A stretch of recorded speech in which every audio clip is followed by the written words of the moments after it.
একবার চাকরির ইন্টারভিউতে কোম্পানির বস একটি অদ্ভুত প্রশ্ন করেন।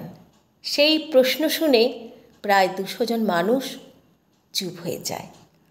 প্রশ্নটা এমন ছিল, মনে করুন এক ঝড়ের দিনে আপনি আপনার গাড়ি ড্রাইভিং করছেন। একটি বাস স্টপ অতিক্রম করার সময় দেখলেন সেখানে 3 জন লোক দাঁড়িয়ে রয়েছে। প্রথমজন একজন সুন্দরী নারী, যাকে আপনি মন প্রাণ দিয়ে ভালোবাসেন এবং সারা জীবনের জন্য কাছে পেতে চান, আপন করে পেতে চান।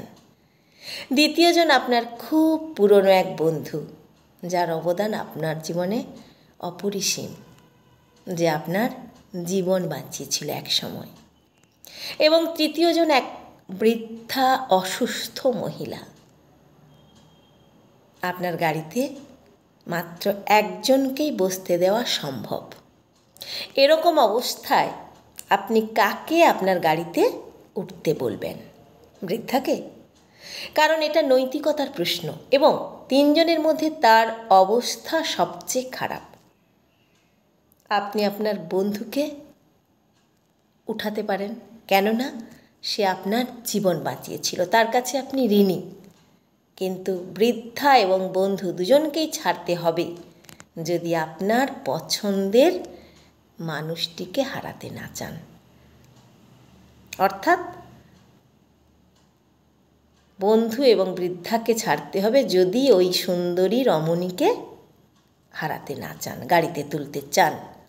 প্রায় 200 জন প্রার্থীকে এই প্রশ্ন করা হয়েছিল, এই একই প্রশ্ন করা হয়েছিল এবং তাদের মধ্যে একজনের উত্তর ছিল সম্পূর্ণ আলাদা, আর তাকেই চাকরিটা দেওয়া হয়েছিল।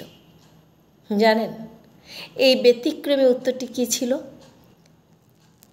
তিনি খুব সহজে বলেছিলেন, এরকম পরিস্থিতিতে আমি গাড়ি থেকে নেমে চাবিটা পুরনো বন্ধুর হাতে দিয়ে বলতাম, অসুস্থ বৃদ্ধা মহিলাটিকে হাসপাতালে পৌঁছে দিতে, এবং আমার প্রিয় রমণীর হাত ধরে দাঁড়িয়ে থাকতাম, আমার প্রিয় মানুষটির হাত ধরে দাঁড়িয়ে থাকতাম যতক্ষণ না পরবর্তী বাস আসে।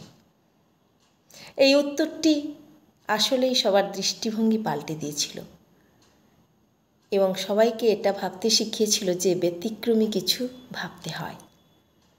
প্রত্যেকেই সফলতা এবং সেটি করার ক্ষমতা প্রবৃত্তি নিয়ে জন্মায়, কিন্তু সফলতা পায় সেই যে একটু ব্যতিক্রমী। সুতরাং সব সময় নিজেকে ইউনিক করার চেষ্টা করতে হয়। এটাই গল্পের কি বলবো, নীতিকথা হোক, শিক্ষামূলক কথা হোক, এটাই, তাই না?